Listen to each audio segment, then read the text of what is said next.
तो कैसे हो बच्चों? कैसे हो? ठीक है, ओके। तो आज आप हैं मेरे साथ 12th की हिंदी का जनसंचार के सारे माध्यम का सिलेबस कवर करने के लिए। आज हम इस वीडियो में आपके जनसंचार की पूरी वीडियो, पूरे के पूरे जितने भी आपका सिलेबस रहेगा उसको कवर कर देंगे। और ये इस वीडियो को देखने के बाद आपको ये नहीं लगेगा कि कोई और वीडियो भी देखी जाए। ठीक है, आज इतने मजेदार तरीके से हम लोग जनसंचार के माध्यम कंप्लीट कर देंगे। ठीक है, जनसंचार, संचार का मतलब है एक चीज को दूसरे आदमी तक पहुंचाना। ठीक है ना, तो ऐसी घटनाएं जो कि हम लोगों तक पहुंचाते हैं, उसके बीच में जो माध्यम होता है उसी को बोलते हैं जनसंचार के माध्यम। हमारे पास लोगों तक घटनाएं पहुंचाने के कितने माध्यम है? 4 माध्यम है। कौन कौन से हैं? पहला हमारे पास है आपका समाचार, दूसरा हमारे पास क्या है आपका टेलीविजन यानी टीवी, तीसरा आपका रेडियो, ये है ना हमारे पास जनसंचार का माध्यम, और चौथा हमारे पास जो कि आज बहुत ज्यादा फेमस हो गया वो है आपका इंटरनेट। ठीक है, यही तो सारे माध्यम है आपके, है कि नहीं? तो जनसंचार के चारों माध्यम के बारे में एक एक करके आराम से पढ़ेंगे, कोई ज्यादा स्ट्रेस नहीं लेना, दिक्कत वाली कोई बात नहीं, बिल्कुल आराम से करेंगे। देख जाओ, चलो सबसे पहले समाचार से शुरू करते हैं कि समाचार कैसा जो माध्यम है जनसंचार का वो कैसा है और उसमें क्या क्या होता है और क्या क्या नहीं होता। ठीक है, ये बात करेंगे। ठीक है, तो जनसंचार के माध्यम सबसे पहले समाचार के बाद समाचार। तो हमारा सबसे पहला क्वेश्चन ही यही है कि समाचार क्या, समाचार है क्या? तो समाचार वो मुद्रित माध्यम है, समाचार वो मुद्रित माध्यम है जिससे कि हमें रोजमर्राओं की घटनाओं का पता लगता है, वो समाचार है। ठीक है, मैं लिख दूं यहां पर, वो मुद्रित माध्यम है जिससे कि हमें रोज दिन प्रतिदिन की घटनाओं का पता चलता है। ठीक है, पता चलता है, वही क्या आपका समाचार है। समाचार कैसा माध्यम है? मुद्रित माध्यम है, छप कर आता है हमारे पास। ठीक है ना, मुद्रित माध्यम हमारे देश में कब आया और कब इंट्रोड्यूस हुआ? मुद्रित माध्यम कब पूरे विश्व में आया? सबसे पहले मुद्रित माध्यम की जब बात करते हैं तो इस मुद्रित माध्यम के जिसने खोज करी, आविष्कार किया, वो चीन ने किया था। चीन ने किया था। बाद में क्या हुआ, ये मुद्रित माध्यम किसने अपनाया? जर्मनी ने अपनाया। जर्मनी के गुटेनबर्ग द्वारा ये अपनाया गया था। फिर भारत में आया कुछ सालों के बाद, बहुत सालों के बाद भारत में आया था। भारत में कब आया ये? भारत में आया 1556 में, जब हमारे यहाँ पर ईसाइयों ने, कुछ ईसाई थे, उन्हें अपनी बाइबल की पुस्तक छापनी थी, पुस्तक छापनी थी। तो उसके लिए उन्होंने क्या किया था, भारत के अंदर एक छापाखाना खोला था। ठीक है ना, तो पहला छापाखाना खोला था हमारे भारत में मुद्रित माध्यम का, वही खुला था आपका गोवा में। और क्यों खोला था? ईसाइयों ने खोला था अपनी बाइबल की पुस्तकें छापने के लिए, बस इतना सा था। तो आपसे क्वेश्चन आ सकता है, बताओ भारत में सबसे पहला छापाखाना कहाँ खोला गया? तो 1556 में ईसाई वर्ग द्वारा अपनी पुस्तकें छापने के लिए पहला छापाखाना खोला गया गोवा के अंदर। समाचार की विशेषता, खूबियां और कमियां। ठीक है, ये देख लेते हैं, फिर आगे बात करेंगे। ये एक कैसा मुद्रित माध्यम है, सबसे पहली विशेषता है, मुद्रित माध्यम है, पहली विशेषता। दूसरी विशेषता, इसको आसानी से पढ़ा जा सकता है, ये सरल भाषाओं में होता है, पढ़ा जा सकता है, इसको सरल भाषा में होता है, आप समाचार को संभाल कर रख सकते हो। तीसरी विशेषता। ठीक है, चौथी विशेषता, आप जब चाहो जहां से चाहो तब पढ़ सकते हो, चौथी विशेषता। पांचवी विशेषता, आप समाचार के किसी भी घटना के ऊपर आराम से बैठकर डिबेट कर सकते हो, बात कर सकते हो, किसी के साथ भी बात कर सकते हो। तो ये है विशेषता पांचों किसके? समाचार की। कमियां क्या रहेंगी? कमियां भी ध्यान से सुनो, 5 कमियां इसकी, कमियां भी है। देखो, सबसे बड़ी कमी है कि जो समाचार की सबसे बड़ी कमी है वो है इसको अनपढ़ नहीं पढ़ सकते, पहली कमी इसकी। दूसरी कमी इसकी जो है कि इसमें अगर कोई त्रुटि होगी, कोई अशुद्धि, कोई गलती होगी, तो उस गलती को सुधारने के लिए जो समाचार है उसको अगले जो संस्मरण आएगा, अगला न्यूज़पेपर आएगा, उसमें उसको लिखित में बोलना पड़ता है कि हमने कल ऐसी खबर छापी थी और उसमें हमारी ये त्रुटि हो गई थी। अगले दिन अखबार में उनको माफी मांगनी पड़ती है उस गलती के बारे में। ठीक है, दूसरी कमी। तीसरी कमी जो इसकी बात करेंगे, तो जो घटनाएं होती है उनमें दृश्य नहीं मिलते हमें। क्या नहीं मिलते? दृश्य नहीं मिलते हैं। तो दृश्य की वजह से क्या होता है, जो लोग हैं वो उस घटना को ज्यादा रिलेट नहीं कर पाते हैं, सबसे बड़ी कमी है इसकी। ठीक है, और अगली कमी क्या हो सकती है इसकी? अगली कमी, इसमें शब्दों की सीमाओं का पालन किया जाता है, चौथी कमी है। इसमें घटना को पूरा बताया नहीं जाता, संक्षिप्त घटना पूरी नहीं बताई जाती, बल्कि सिर्फ कुछ मेन पॉइंटों को ही कवर किया जाता है, क्योंकि समय सीमा होती है समाचार की, शब्दों की सीमा होती है, उन्हीं शब्दों की सीमा में लिखना पड़ता समाचार। ठीक है ना, अगर शब्दों की सीमा ज्यादा कर देगी तो बाकी खबरों की जगह नहीं मिलेगी फिर। चौथी सबसे बड़ी इसकी कमी है। पांचवी सबसे बड़ी कमी क्या मैंने आपको बताई अभी, ठीक है। इसमें अच्छे ज्ञान की मतलब अच्छे भाषा की और की कमी है, क्योंकि इसमें ज्यादा हार्ड लैंग्वेज शुद्ध भाषा का यूज नहीं कर सकते, ठीक है ना। तो इसमें शुद्ध भाषा का यूज नहीं हो सकता। शुद्ध भाषा यूज करेंगे तो जो आम लोग हैं वो इसको समझ नहीं पाएंगे। ये खूबियां हैं और ये कमियां हैं, बता दिया आपको, 5 कमियां, बहुत सिंपल सी है, कोई बड़ी बात नहीं है, सिंपल है, बहुत सिंपल है। ये तो समाचार की बात है। अब समाचार में और भी मुद्रित माध्यम है, और भी मुद्रित माध्यम जहां से हमें खबरें मिलती है। जैसे एक मुद्रित माध्यम हमारे पास फीचर क्या होता है, देखो जरा ध्यान से।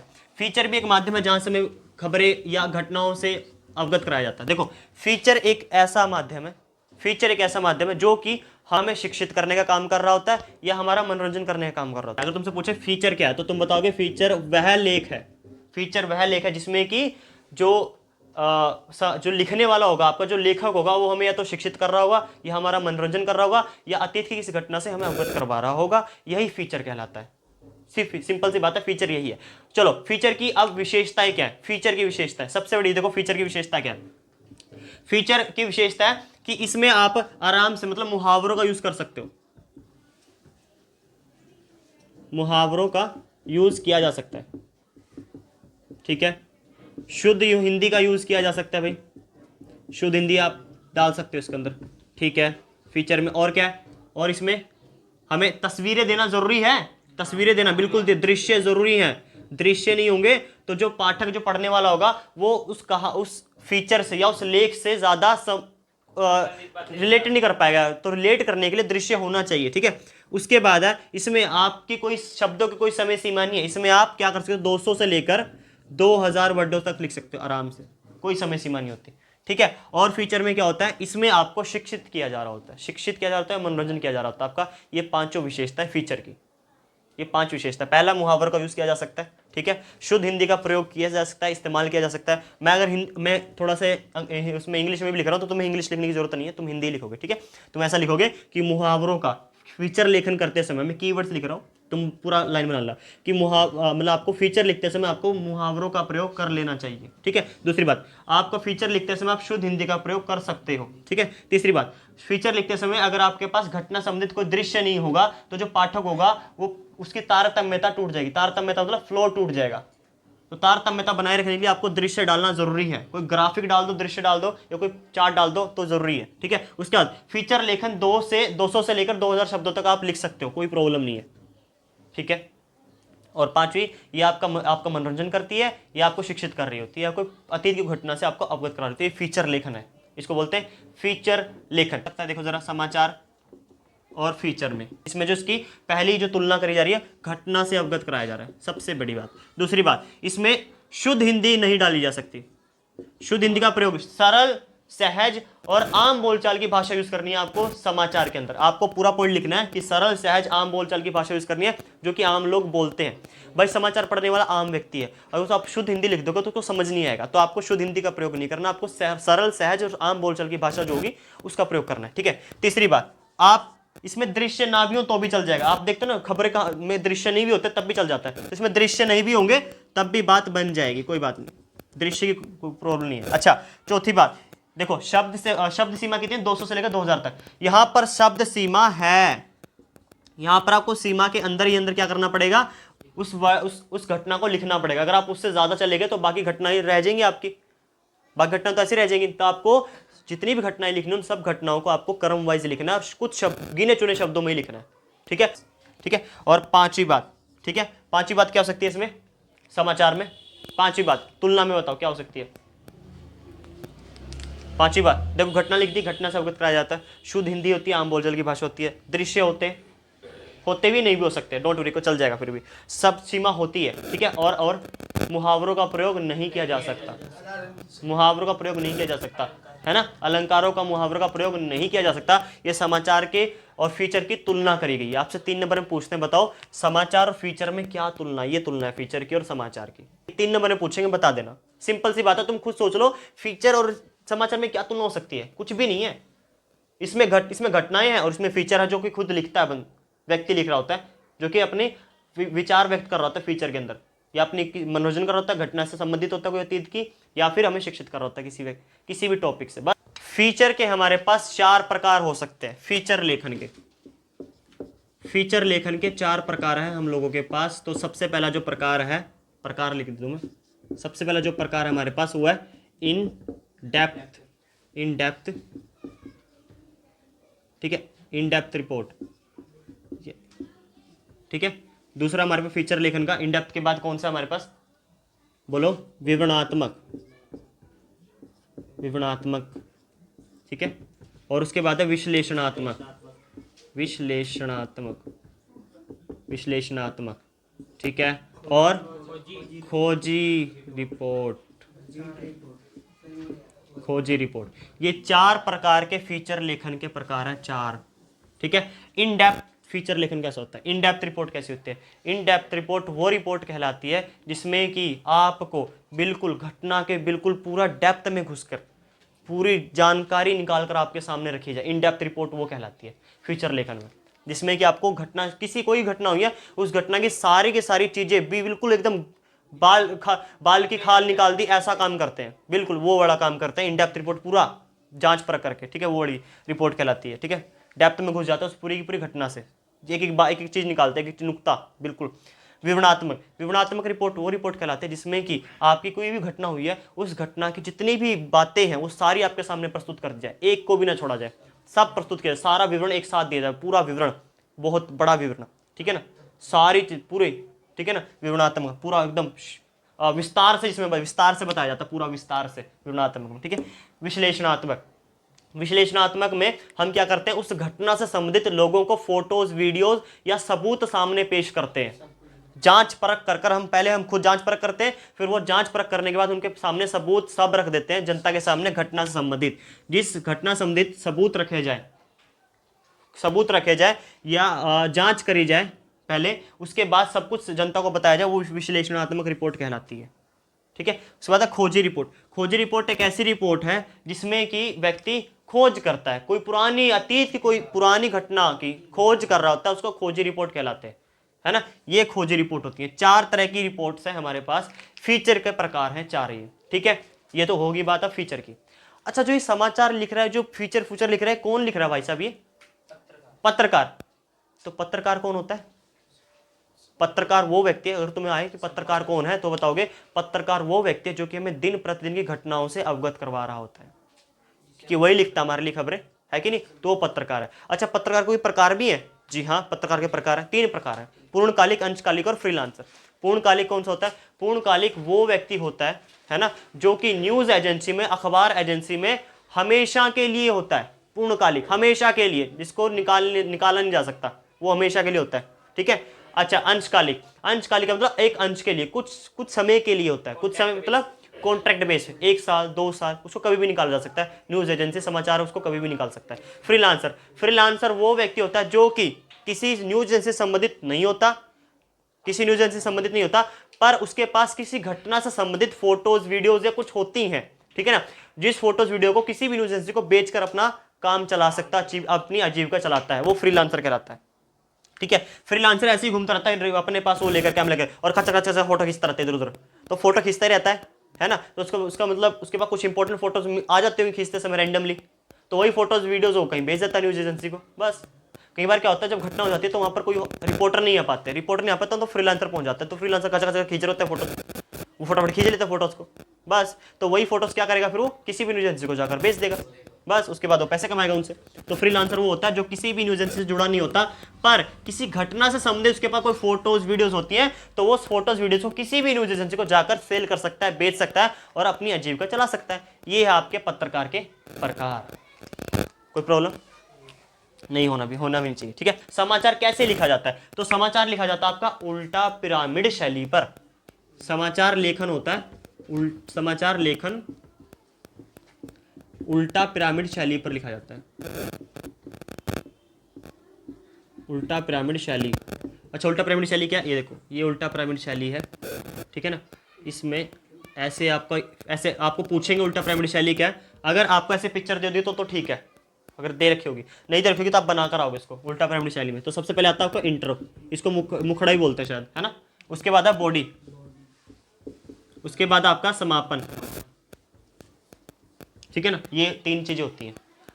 बॉडी को इंट्रो बोलते हैं, मुखड़ा को मतलब मेन हेडलाइन क्या थी? मेन हेडलाइन क्या थी कि दिल्ली की कड़कड़ाती सर्दी में 4 लोगों की मौत बिना कंबल के, ये हेडलाइन होगी आपकी, इंट्रो हुआ। उसके बाद हम नीचे क्या पढ़ेंगे? नीचे बॉडी मिलेगी आपको कि इस दिन पिछली रात, ऐसे लिखते हो ना कि पिछली रात दिल्ली में हुई कड़कड़ाती ठंड की वजह से 4 लोग जिनके पास कंबल मौजूद नहीं थे उनकी हुई मृत्यु, ये बॉडी हुई। अच्छा फिर हुआ क्या? समापन में क्या हुआ? फिर जब सुबह आई पुलिस तो उनको पता लगा कि ऐसे ऐसे बिना कंबलों की वजह से इनकी मृत्यु हुई है, तो पुलिस उनको क्या करा, जाके उनका पोस्टमार्टम कराया और उनकी डेड बॉडीज को मोर्चरी में रखवा दिया गया।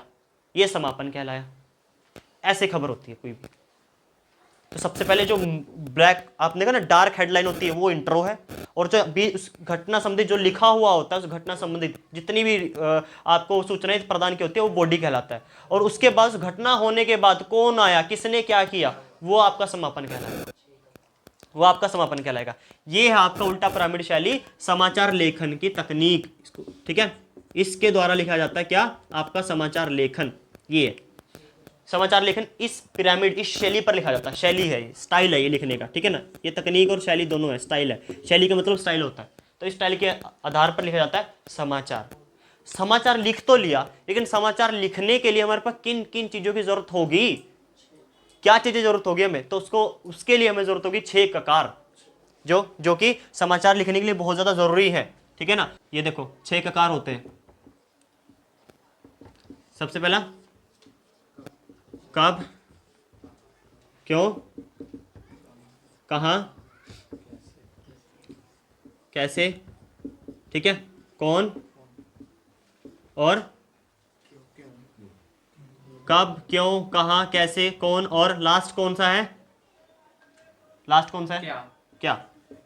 ठीक है, ये 6 ककार हैं जो आपको आपके समाचार लेखन में बहुत महत्वपूर्ण भूमिका निभाते हैं। आपसे क्वेश्चन पूछा जाएगा समाचार लेखन लिखते समय या फिर समाचार लेखन करते समय आपको किन किन चीज़ों की आवश्यकता पड़ेगी, तो ये 6 चीज़ों की आवश्यकता पड़ेगी। 6 ककार कौन सा? कब हुआ, क्यों हुआ, कहाँ हुआ, कैसे हुआ, कौन था और क्या था।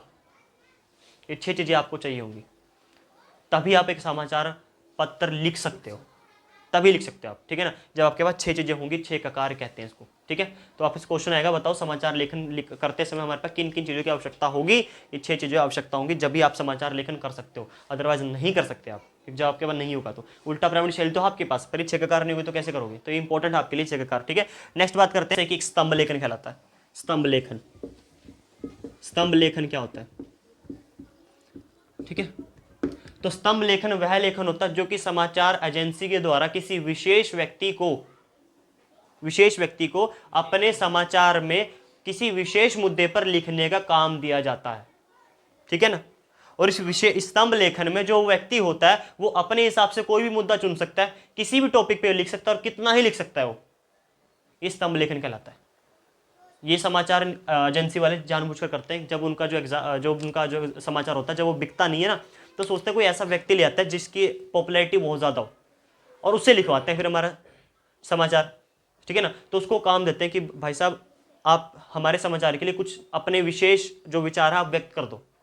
तो मान लो उसने कोई विचार व्यक्त करे, ठीक है ना, और वो स्तंभ लेखन कहलाता है। फिर रोज लिखना है, रोज प्रतिदिन, रोज प्रतिदिन लिखना है, एक बार की बात नहीं है। रोज प्रतिदिन लिखने का काम दिया जाता है किसी विशेष व्यक्ति को जो थोड़ा पॉपुलर है कहीं पर भी, उससे रोज लिखने का काम दिया जाता है। समाचार पत्र बोलता है कि हमारे लिए रोज खबरें लिखो, दिनचर्या खबरें नहीं, किसी विशेष मुद्दे पर लिखना है।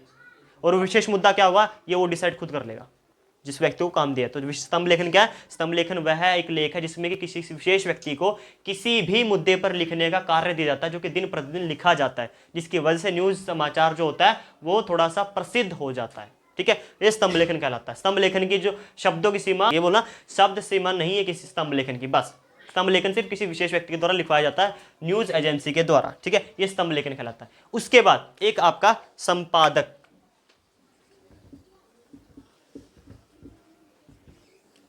संपादक है, ठीक है। उसके बाद संपादक के नाम पत्र, संपादक के नाम पत्र, ठीक है। और थर्ड आपका संपादकीय, ये 3 लोग हैं।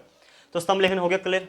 अब आए संपादक। संपादक कौन है? संपादक वह व्यक्ति होता है न्यूज एजेंसी का जो दिन प्रतिदिन की खबरें जो घटी हैं उन सारी घटनाओं को जो अनुमति देता है कि ये छपेंगी या नहीं छपेंगी, सारी खबरों को अनुमति देता है कौन? संपादक देता है। और मान लो उस खबरों में कुछ काट छांट करनी है, जांच करनी है, कुछ त्रुटियां हैं या कुछ ऐसी बातें जो कि लोगों को नहीं बतानी है, उनकी जांच भी संपादक ही करता है, वो संपादक कहलाता है।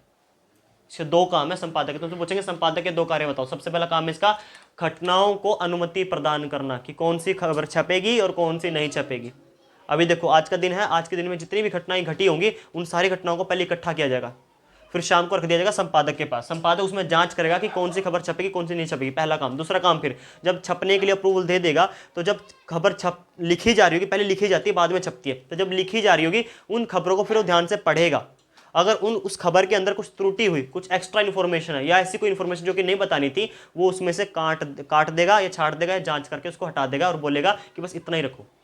तो ये दो काम है संपादक के न्यूज एजेंसी में, ठीक है। कोई भी खबर छपने से पहले इसके पास जाती हो न्यूज़, ठीक है, ये अप्रूवल करता है। उसके बाद है संपादक के नाम पत्र। संपादक के नाम पत्र एक ऐसा पत्र होता है जो कि पाठकों के द्वारा लिखा जाता है, पाठकों के द्वारा न्यूज एजेंसी को लिखा जाता है। क्यों लिखा जाता है? किसी विशेष मुद्दे पर, किसी घटना पर या अपने विचार व्यक्त करने हो, उस सूरत में हम लोग क्या करते हैं, संपादक के नाम पत्र लिखते हैं।